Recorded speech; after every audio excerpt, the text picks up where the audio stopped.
ఇన్స్ట్రుమెంటేషనల్ analysis లో భాగంగా infrared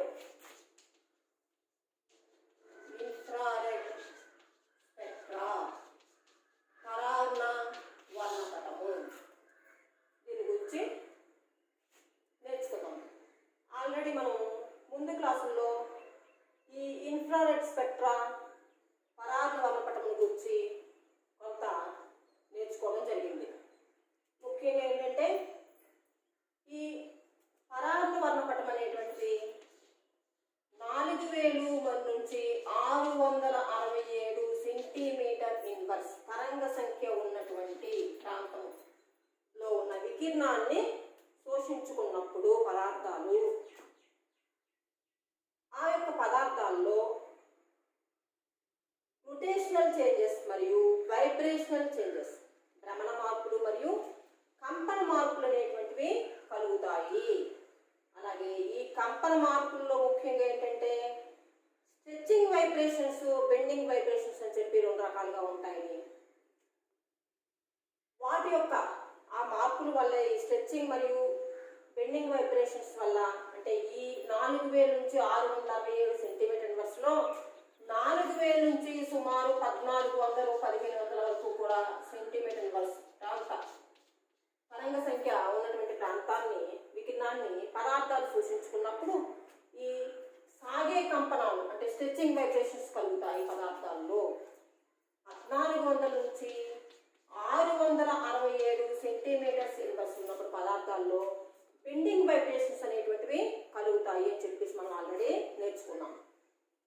ఇక్కడ అంటే బెండింగ్ వైబ్రేషన్స్ కంటే స్ట్రెచ్చింగ్ వైబ్రేషన్స్కి తరంగ సంఖ్య వేవ్ నెంబర్ అనేటువంటిది ఫ్రీక్వెన్సీ అనేటువంటిది ఎక్కువగా ఉంది. అంటే దీని అర్థం ఏంటంటే దీనికి ఎక్కువ శక్తి అవసరం అన్నమాట. స్ట్రెచ్చింగ్ వైబ్రేషన్స్కి బెండింగ్ వైబ్రేషన్స్ కంటే అధిక శక్తి అవసరము అని చెప్పి మనం ఆల్రెడీ నేర్చుకున్నాం.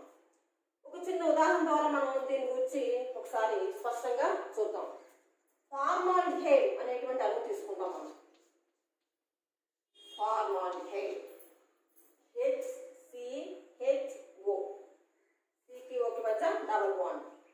ఈ బాండ్ మనం ఒక స్ప్రింగ్ లాగా ఊహించుకుందాం. ఇలా ఇప్పుడు ఈ ఫార్మాల్డిహైడ్ అణువుపైకి ఈ 4000 నుంచి 667 సెంటీమీటర్ ఇన్వర్స్ మధ్య ఉండేటువంటి పరారణ కాంతినిది పంపించినప్పుడు ఈ యొక్క పరారణ కాంతిలో ఈ C+O బంధములో CO బంధము స్ట్రెచ్ అవ్వడానికి లేదా బెండ్ అవ్వడానికి కొంత పౌనఃపున్యాన్ని దీంట్లో ఇది శోషించుకుంటుంది అన్నమాట. దానికి సరిపడినంత కాంతి వికిరణాన్ని దీంట్లోంచి ఇది ఏం చేస్తుంది, అబ్జార్బ్ చేసుకుంటుంది, శోషించుకుంటుంది అన్నమాట. సో స్ట్రెచ్ అవ్వడం అంటే ఏంటి, ఇక్కడ మనకి C+O ఇలా ఉంది, ఇలా C+O. స్ట్రెచ్ అవ్వడం అంటే దూరంగా ఇలా, మళ్ళీ దగ్గరగా, దూరంగా ఇలా, దగ్గరగా ఇలా అవుతుంది, సాగుతుంది. సో ఇలా స్ట్రెచ్ అవ్వడానికి మనకి ఇక్కడ సుమారుగా 1700 సెంటీమీటర్స్ ఇన్వర్స్ పౌనఃపున్యం అవసరం. ఇది స్ట్రెచ్ అవ్వడం అన్నమాట ఇలా. అలా కాకుండా బెండ్ అనుకోండి. బెండ్ అంటే ఏంటి, C+O ఇలా బంధం ఉంది కదా, ఈ బాండు ఇటువైపుకి కానీ లేదా ఇటువైపుకి కానీ ఇలా ఉండింది అంటే ఇలా చూడండి. ఉదాహరణ ఇలా ఉంది కదా మాలిక్యూల్, HCHO మాలిక్యూల్. ఇప్పుడు యాక్చువల్గా బాండ్ యాంగిల్ ఇంత దూరంలో ఉంది. ఇది బాండ్ యాంగిల్, ఇలా బాండ్ యాంగిల్ అంటాం. దీని బంధ దూరము అంటాం. C నుంచి Oకి ఇక్కడ ఇది బంధ దూరం, ఇది బాండ్ డిస్టెన్స్. ఇదేంటిది బాండ్ యాంగిల్. ఇందాక స్ట్రెచ్చింగ్ చూపించినప్పుడు ఏం మారింది మనకి, బాండ్ డిస్టెన్స్ మారింది, బంధ దూరము మార్పు చెందింది. ఇప్పుడు ఇక్కడ C+O ఇటువైపుకి కానీ అటువైపుకి కానీ ఇలా ఉండింది అనుకుందాం. ఇలా ఇటువైపుకి కానీ ఇటువైపుకి కానీ అంటే దానివల్ల ఏమిటవుతుంది అనమాట, ఇక్కడ మనకి బాండ్ యాంగిల్ బంధ కోణం అనేటువంటిది మార్పు చెందింది. ఈ విధంగా బంధ కోణం మార్పు చెందడానికి 1200 సెంటీమీటర్స్ ఇన్వర్స్ అవసరం. ఈ ఫ్రీక్వెన్సీలో ఉన్నటువంటి పరాన్న కిరణాన్ని అబ్జార్బ్ చేసుకుంటే ఈ C+O బాండ్ ఏమిటవుతుందన్నమాట, ఇలా బెండ్ అవుతుంది అనమాట. ఇలా ఇటువైపు కానీ అటువైపు కానీ ఏంటవుతుంది, బెండ్ అవుతుంది. అలా కాకుండా స్ట్రెచ్ అవ్వాలంటే ఎంత అవసరం ఉంటుంది ఇక్కడ 1700 సెంటీమీటర్స్ ఇన్వర్స్. అంటే ఈ రెండింటిలో మనకి ఏది ఎక్కువగా ఉంది చూడండి, 1700 సెంటీమీటర్స్ ఇన్వర్స్ అనేటువంటిది దీనికంటే ఎక్కువగా ఉంది. కాబట్టి అంటే C double bond O bond stretch అవ్వడానికి C double bond O bend అవ్వడం కంటే కూడా ఎక్కువ ఎనర్జీ అవసరము. అంటే the bond stretching is requires more energy than the bond bending అని చెప్పి దీన్ని బట్టి చెప్పచ్చు. సో అందుచేత ఇక్కడ మనకి దీని యొక్క పరారుణ వర్ణపటాన్ని మనం కనుక చూస్తే కనుక సేకరించినప్పుడు పరారుణ వర్ణపటము 4000 సెంటీమీటర్స్ ఇన్వర్స్ నుంచి 667 వరకు ఇలా మనం వరుసగా పౌనఃపున్యాలు ఈ విధంగా వేసినప్పుడు ఫర్ ఎగ్జాంపుల్ 1700 ఇక్కడ ఉంది, 1200 ఇక్కడ ఉంది అనుకుందాం. 1700 దగ్గర ఒకటి, 1200 దగ్గర ఒకటి శోషణ పట్టీలు అబ్జార్ప్షన్ పీక్స్ ఏర్పడ్డాయి. ఇలాగ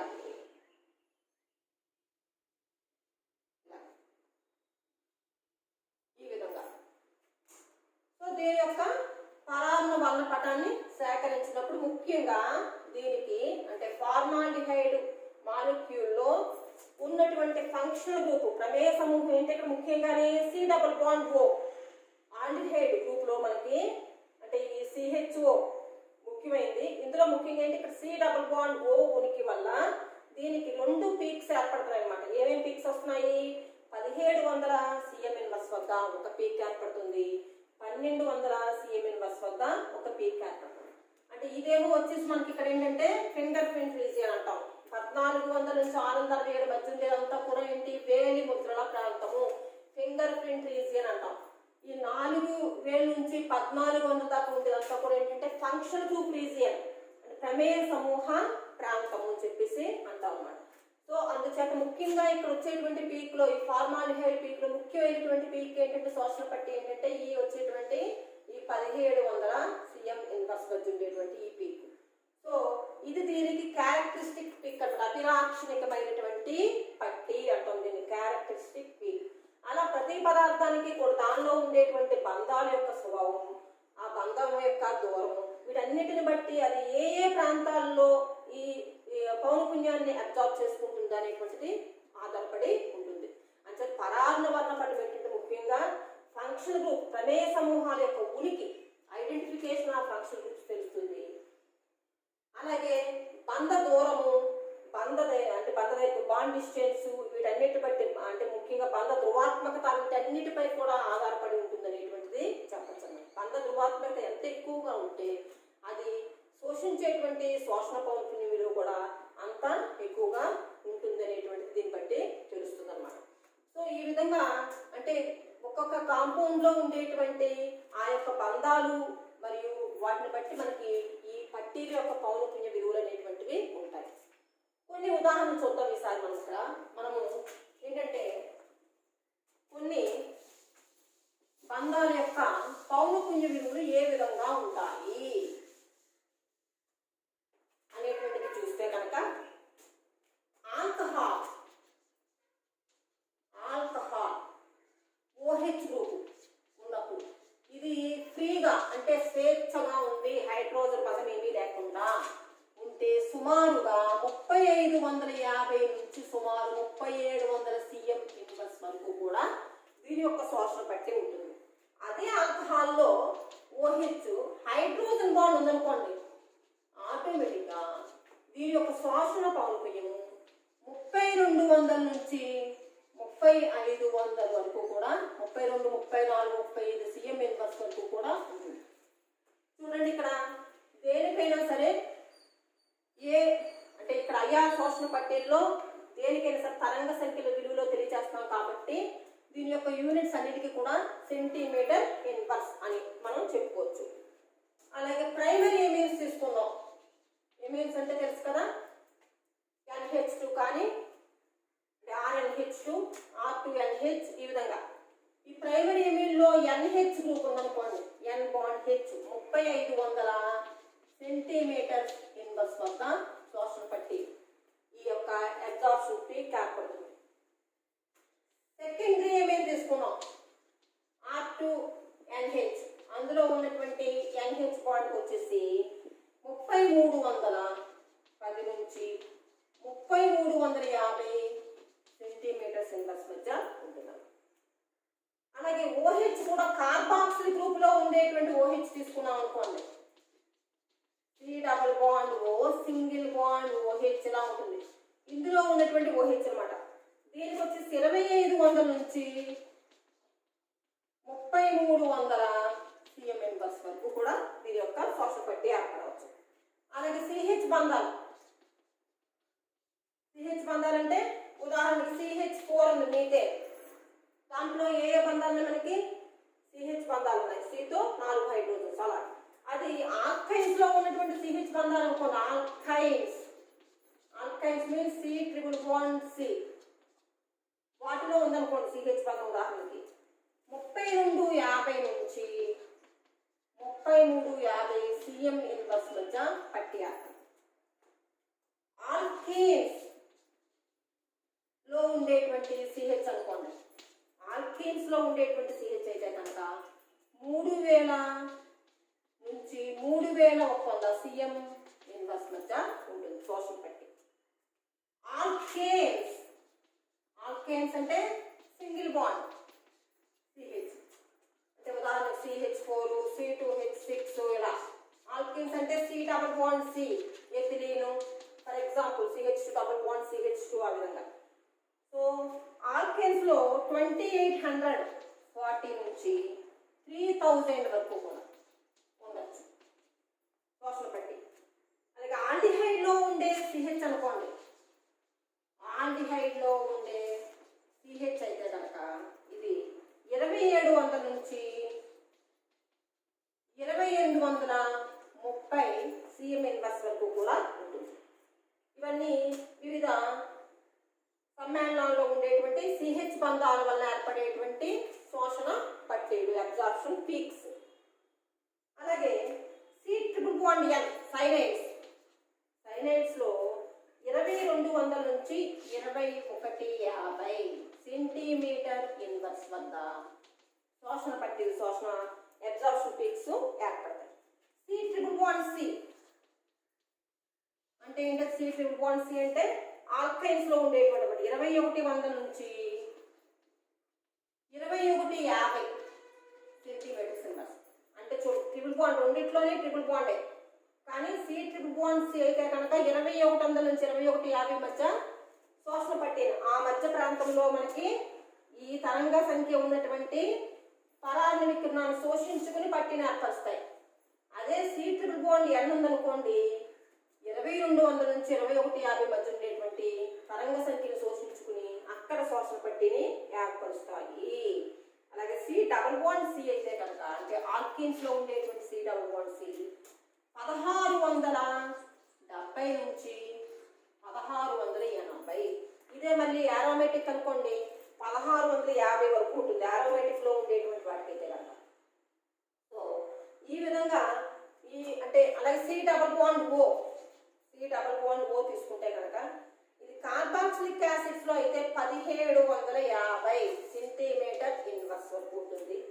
ఆల్డిహైడ్ లో అయితే కనుక, ఆల్డిహైడ్ లో ఉండేటువంటి C డబుల్ బాండ్ O అయితే కనుక 1720 నుంచి 1740 వరకు కూడా ఉంటుందన్నమాట సుమారుగా.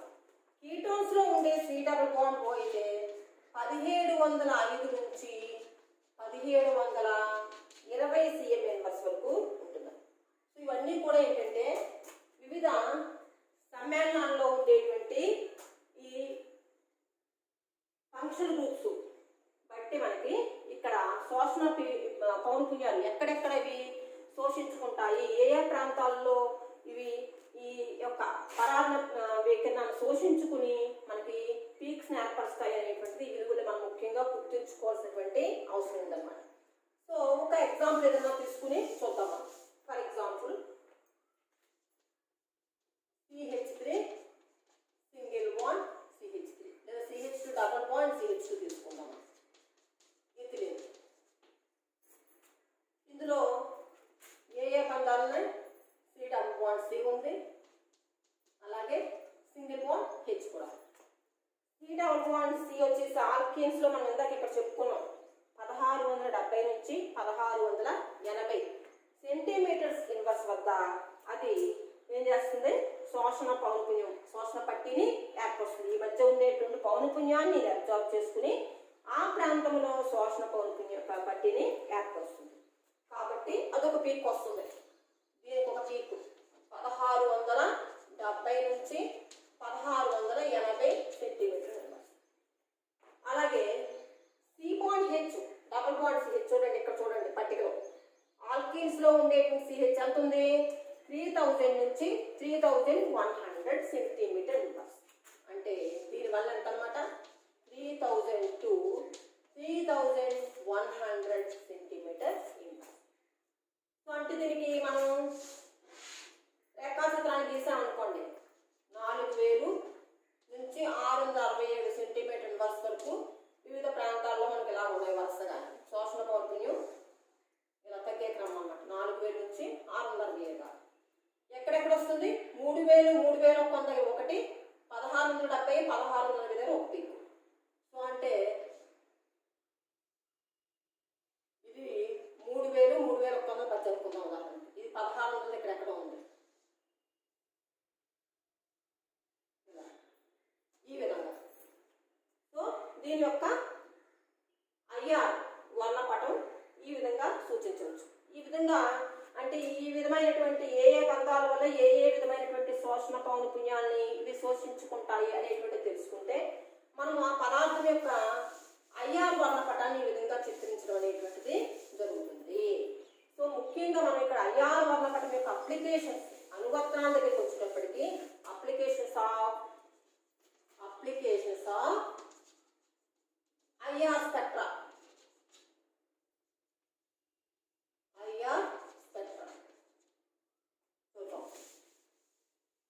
దీంట్లో ఏంటంటే పరాన్న వర్ణపట అనువర్తనాలు.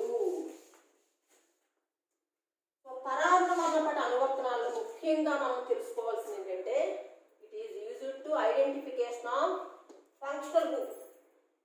పరాన్న వర్ణపటం గురించి తెలుసుకుంటే కనుక దాన్ని బట్టి ఏం తెలుస్తుంది, ఆ పదార్థంలో ఉండేటువంటి ఫంక్షనల్ గ్రూప్ ప్రమేయ సమూహం ఏమిటి ఉన్నది అనేటువంటిది తెలుసుకోవచ్చు. అంటే ఫర్ ఎగ్జాంపుల్ ఒక పదార్థం సుమారుగా 1700 సెంటీమీటర్ ఇన్వర్స్ వద్ద శోషణ పట్టి ఏర్పరిచింది అనుకుందాం. అంటే దాంట్లో సుమారుగా ఏమిటి అనమాట, కార్బొనైల్ గ్రూప్ యొక్క ఉనికి ఉంది, C double bond O group ఉంటుంది అని చెప్పి తెలుసుకోవచ్చు. అలాగే 235 మధ్య వచ్చింది అనుకో, దాంట్లో ఎన్హెచ్ బాండ్ కానీ ఓహెచ్ బాండ్ కానీ ఉంటుంది.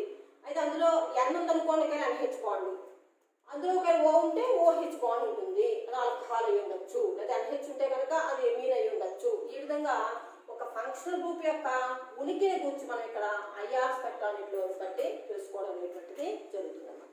అలాగే బంధ ధృవాత్మకతను తెలుసుకోవచ్చు, పొలారిటీ ఆఫ్ బాండ్.